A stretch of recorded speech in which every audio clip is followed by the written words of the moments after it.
Bismillahirrahmanirrahim. Assalamualaikum warahmatullahi wabarakatuh. Perkenalkan, kami dari kelompok 3 dengan anggota Jamaluddin, Syepa Muhammad Fauji, Prabu Erlangga Herlambang, Nisha Nurul Fauzia, Husni Kurota Ayun, Jurnaliska Pena Ardini, Nur Soifah, Viola Fitria Wijaya, dan Fresti Fitri Majid. Kami akan mempresentasikan materi tentang modifikasi. Oke, untuk materi penghargaan dan sanksi ini merupakan dua hal yang sangat berbeda. Di antara keduanya merupakan sebuah akibat dari sebab-sebab yang dilakukan oleh siswa. Adapun penghargaan dan sanksi ini tertuju pada perilaku atau sikap siswa selama proses pembelajaran di sekolah, khususnya di kelas. Adapun penghargaan merupakan pendukung yang diberikan untuk memberikan sebuah penguatan positif agar adanya pengaruh dalam perubahan perilaku siswa. Jadi merasa tersemangati karena diberikan respon yang bagus, telah berbuat baik. Adapun sanksi merupakan kebalikannya, yaitu konsekuensi dari perilaku siswa yang tidak baik. Nah, ini pun sama untuk adanya perubahan perilaku siswa, namun dengan cara-cara yang bisa membuat jera, tidak mau lagi berbuat yang tidak baik. Nah, siswa di sini diberikan stimulus untuk berpikir sesuai dengan apa yang telah dilakukannya untuk lebih baik lagi ke depannya. Baik, selanjutnya ada poin deskripsi. Deskripsi melibatkan penggambaran secara tepat apa yang menyebabkan masalah dan apa yang akan mengatasinya. Setelah mendefinisikan apa yang terjadi, pertanyaan berikutnya adalah seberapa sering itu terjadi. Terima kasih. Assalamualaikum warahmatullahi wabarakatuh. Terima kasih sebelumnya mengenai materi dengan subjudul observasi merupakan hal yang dilakukan oleh guru dalam melakukan kegiatan pemantauan yang diantaranya untuk mengukur seberapa sering suatu hal terjadi. Hal terjadi ini hal seperti apa sih? Hal terjadi yang sering itu dimana misalkan anak melakukan kegiatan yang positif, misalkan bertanya, misalkan menjawab pertanyaan dari temannya, kemudian menyelesaikan suatu pokok permasalahan seperti itu. Terima kasih. Wassalamualaikum warahmatullahi wabarakatuh. Baik, untuk yang selanjutnya yaitu ada penghargaan atau reward. Nah, secara tradisional, disiplin sekolah lebih mementingkan hukuman daripada penghargaan. Oleh karena itu, tidak mengherankan bahwa beberapa guru merasa sistem disiplin yang didasarkan terutama pada penguatan positif adalah tanda kelemahan jika bukan pengakuan kekalahan. Orang lain akan berpendapat bahwa jika belum siap untuk mencintai belajar, siswa harus cukup termotivasi dengan menghormati atau menyukai gurunya. Nah, menurut Naisworth dan Smith pada tahun 1973 menggambarkan hierarki penguatan yang diturunkan dari kepuasan yang dihasilkan sendiri, seperti kebanggaan dalam pekerjaan yang dilakukan dengan baik, melalui penguatan yang dikelola sendiri, seperti pergi keluar rumah pada malam hari, dilakukan hanya setelah pekerjaan rumah selesai hingga manajemen, atau penguatan oleh orang lain secara tidak langsung dalam bentuk persetujuan atau pujian sosial, atau secara nyatanya dalam bentuk hadiah, misal permen, uang, atau izin untuk mengambil bagian dalam suatu kegiatan yang ingin dilakukan oleh siswa. Nah, Penguatan positif dapat dilihat sebagai rangkaian kegiatan yang diarahkan untuk mengembangkan pengendalian diri dan bekerja atas melalui hierarki ini. Meskipun bertujuan untuk manajemen diri dan bekerja untuk motif harga diri, dengan anak-anak, titik awalnya biasanya membuat pujian bergantung pada perilaku yang disetujui secara sosial. Baik, bismillahirrahmanirrahim. Di sini saya akan menjelaskan tentang tanda ekonomi. Nah, sebagaimana teman-teman tahu ya, dalam dunia nyata, uang adalah sebuah tanda yang kemudian dapat ditukar dengan barang atau jasa. Nah, sama halnya dengan uang, poin atau bintang pun dalam pembelajaran bisa digunakan sebagai tanda atau alat yang meskipun tidak memiliki nilai seperti uang, namun nantinya dapat ditukar dengan penguat yang lebih kuat. Apa penguat yang lebih kuat itu? Yaitu nilai yang nantinya dapat dicatat atau tertera di raport. Nah, sistem ini memiliki daya tarik bagi guru karena memberikan pengakuan yang cepat atas pekerjaan yang baik atau perilaku yang baik tanpa mengganggu rutinitas normal yang dapat diakibatkan karena harus segera mengatur hadiah. Nah, ini juga berarti bahwa anak-anak mungkin bekerja untuk insentif yang berbeda untuk menuju target yang berbeda dapat ditangani pada waktu yang bersamaan.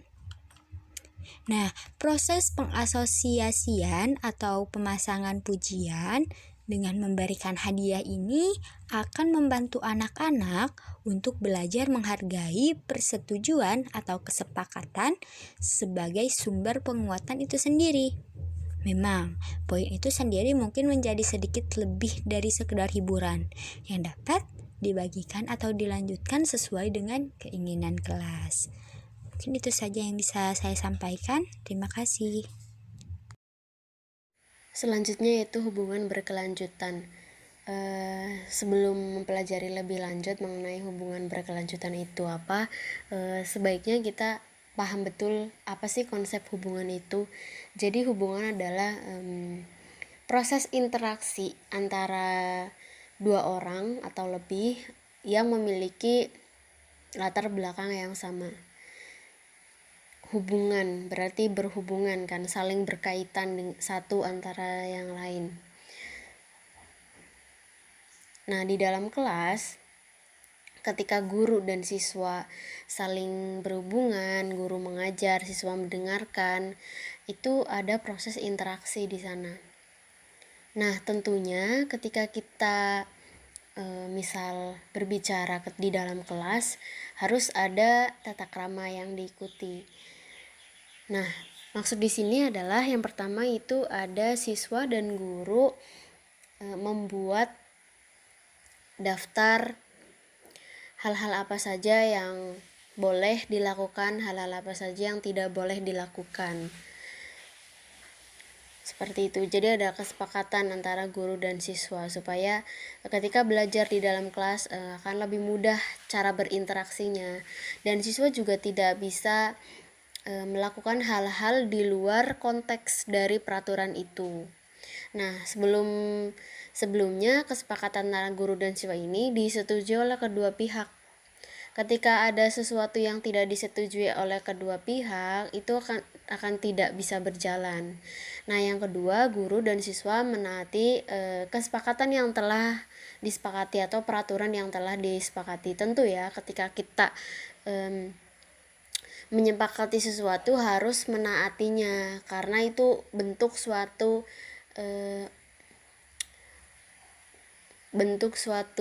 hal yang harus, karena sudah disepakati ya mau tidak mau harus ditaati, seperti itu. Selanjutnya adalah evaluasi. Beberapa catatan faktual tentang jumlah pekerjaan yang dilakukan atau jumlah pelanggaran ringan yang dilakukan jelas dibutuhkan. Ini dapat disediakan dengan melakukan sesi rekaman atau observasi secara berkala daripada setiap pelajaran. Salah satu keberuntungan dari sistem token adalah caranya menyediakan evaluasi jawabannya sendiri. Jika sistem bekerja, maka anak-anak mencapai atau melampaui target mereka dalam arti yang lebih luas. Guru juga perlu mengevaluasi pendekatan perilaku dalam kaitannya dengan tujuan mereka sendiri. Apakah sistem membuat pengajaran lebih menyenangkan atau menyenangkan? Apakah investasi waktu dalam rekayasa perilaku menghasilkan pengembalian yang baik dalam prestasi akademik dan kompetensi sosial? Dalam arti yang lebih luas, guru juga perlu mengevaluasi pendekatan perilaku dalam kaitannya dengan tujuan mereka sendiri. Apakah sistem membuat pengajaran lebih menyenangkan? Apakah investasi waktu dalam rekayasa perilaku menghasilkan pengembalian yang baik dalam prestasi akademik dan kompetensi sosial? Dalam arti yang lebih luas, guru juga perlu mengevaluasi pendekatan perilaku dalam kaitannya dengan tujuan mereka sendiri. Nah, selanjutnya materi tentang hukuman. Jika upaya positif tidak berhasil, mungkin perlu menggunakan hukuman. Ini adalah cara yang efektif untuk mengubah perilaku. Tetapi, guru perlu menyadari efek sampingnya yang tidak menguntungkan. Nah, hukuman memberikan model perilaku yang tidak tepat.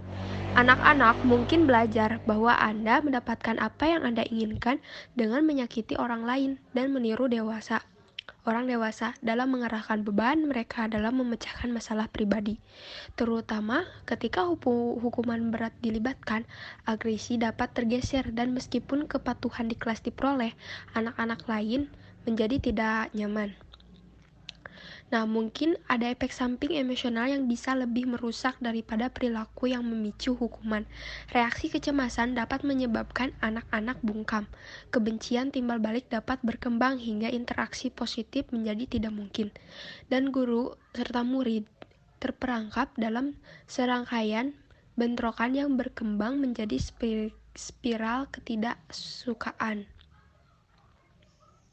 Meskipun hukuman mendapatkan hasil yang cepat, ini cenderung berumur pendek. Perilaku yang dihukum hanya dapat ditekan dihadapkan agen penghukum yang sebenarnya. Nah, fenomena ini memalukan bagi para guru muda yang menemukan bahwa meskipun kepala sekolah dan guru senior mendukung mereka dengan menghukum anak-anak yang dirujuk atas perilaku buruk, saat mereka kembali, para pelanggar dengan cepat melanjutkan provokasi mereka. Kadang-kadang hukuman hanya mengajarkan anak-anak untuk menghindari ketahuan. Hal ini dapat menambah masalah dan terkadang berbohong, menipu, dan bahkan membolos dapat dicoba untuk menghindari pembalasan atas pelanggaran yang awalnya tidak terlalu serius. Oleh karena itu, dapat dilihat bahwa meskipun hukuman berhasil, bukan berarti harus digunakan. Ada juga pertimbangan etika dan hukum tentang penggunaan hukuman yang keras dan berat. Mungkin kekurangan terbesar dari hukuman adalah bahwa meskipun dapat menghentikan perilaku buruk, itu tidak dengan sendirinya memulai perilaku yang baik. Ada kalanya perilaku begitu mengganggu, gigih atau berbahaya sehingga harus dihentikan demi keselamatan, keamanan, dan kewarasan. Bahaya fisik yang sebenarnya bagi orang lain adalah contoh nyata dari situasi di mana hukuman mungkin perlu digunakan. Namun ada banyak area yang kurang berbeda. Beberapa anak menguji seberapa jauh mereka dapat melangkah dan penetapan batasan yang jelas mengenai perilaku yang dapat ditoleransi. Nah, akan memberikan keamanan bagi seluruh kelas serta pembuat onar itu sendiri. Ada juga saat-saat ketika guru menemukan bahwa perilaku tertentu meskipun tidak berbahaya atau mengancam ada dalam ungkapan Churchill sesuatu yang tidak akan mereka lakukan. Reaksi instan jarang rasional tetapi terkadang benar. Asalkan guru tidak menemukan respons ini dipicu terlalu mudah untuk terlalu sering. Untuk selanjutnya adalah biaya respon atau respon yang akan diberikan menggunakan 3 cara, yaitu sistem poin, yang kedua penggunaan reaksi negatif, dan pemberian time out atau waktu habis, serta menghindari penguatan tidak resmi. Yang pertama, sistem poin. Jika sistem poin digunakan, maka dengan cara mengambil poin ini bisa jadi cara yang efektif untuk memberikan atau menunjukkan bahwa respon perilaku tertentu akan membebani sesuatu yang dilakukan oleh siswa dalam hal mengurangi jumlah penguatan positif yang dia terima. Dua masalah akan muncul, yaitu akan menambah kerumitan karena guru harus memantau perilaku yang tidak tepat dan sesuai dan dapat menghasilkan sikap negatif terhadap sistem secara keseluruhan. Kesulitan yang terlibat dalam hal ini dapat dikurangi dengan hanya memiliki beberapa pelanggaran yang jelas yang poinnya dapat hilang. Dapat dikatakan bahwa biaya tanggapan memberi siswa umpan balik penting dan menunjukkan apa yang seharusnya tidak mereka lakukan serta apa yang harusnya mereka lakukan. Gagney 1981 menyarankan penalaran yang disesuaikan dengan tingkat kognitif anak-anak yang terlibat dapat memiliki pengaruh yang kuat pada efektivitas hukuman. Kemudian yang kedua adalah pemberian reaksi negatif. Reaksi negatif dapat dikurangi dengan memastikan bahwa reaksi negatif yang diberikan dengan cara yang tidak bersifat provokatif atau balas dendam. Pemberian reaksi negatif dapat dilakukan dengan meletakkan penalaran untuk membantu menetapkan atau menafsirkan aturan-aturan yang dijalankan. Jika digunakan dengan bijak, biaya tanggapan dapat memberikan elemen yang adil serta baik yang menunjukkan kerangka di mana pendekatan yang lebih positif dapat bekerja lebih baik. Secara umum, yang lebih baik adalah dengan menggunakan sistem poin untuk menghargai perilaku yang baik daripada menghapus poin untuk menghukum perilaku buruk. Lebih baik memberikan bonus untuk ketepatan waktu daripada memberikan penalti karena terlambat. Pemberian biaya respon yang ketiga adalah dengan memberikan time out atau biaya untuk perilaku buruk. Bentuk hukuman ini dalam istilah Amerika menggambarkan prosedur di mana murid diisolasi untuk waktu yang singkat. Ini mungkin melibatkan isolasi fisik dengan dikeluarkan dari kelas atau dikirim ke sudut kelas yang tenang. Ini juga dapat berupa pengucilan atau isolasi sosial atau aktivitas tertentu. Dalam teori, anak ditarik dari situasi yang menguatkan dan keseluruhan teknik bergantung pada asumsi bahwa pelajaran tersebut cukup menarik bagi anak untuk ingin bergabung kembali secepat mungkin. Dalam pemberian hukuman tersebut, hukuman time out, meskipun efektif dengan kelompok kecil dalam keadaan khusus, waktu menyendiri tampaknya tidak menawarkan efektivitas dan sanksi yang dapat diterapkan di sekolah. Yang terakhir adalah menghindari penguatan tidak resmi. Betapapun tegasnya sanksi yang diberikan, guru perlu berhati-hati agar penerapannya tidak menimbulkan tindakan yang tidak terduga dan tidak diinginkan. Ada kalanya seorang guru perlu mengungkapkan atau mengekspresikan amarahnya, tetapi harus ada garis tipis antara amarah dan putus asa. Dia mungkin merasa takut atau berbentuk hiburan atau cemooh. Nah, jika memang hukuman itu harus dilaksanakan atau diterapkan, maka hukuman harus diberikan dengan tenang dan lugas, bebas dari saling tuduh. Ini juga harus mengikuti aturan yang jelas dan tegas dan menghentikan perilaku yang tidak diinginkan. Jika memungkinkan, guru bisa memberikan peringatan secara diam-diam kepada individu yang ditunjuk, disertai dengan nasihat tentang apa yang harus ia lakukan. Nah, mungkin dari teguran atau nasihat tersebut sudah cukup untuk menghentikan perilaku yang tidak diinginkan atau perilaku buruk yang dilakukan oleh siswa. Jika tidak, maka hukuman atau ancaman bisa dilaksanakan. Sebelum memberikan peringatan, oleh karena itu guru harus mengetahui dengan jelas bahwa perilaku tersebut atau perilaku siswa tersebut sudah cukup buruk atau sangat buruk sehingga pantas mendapatkan hukuman jika terus-menerus berlanjut. Terima kasih atas perhatiannya. Mohon maaf bila masih banyak kekurangan dan kesalahan. Akhirul kalam. Wassalamualaikum warahmatullahi wabarakatuh.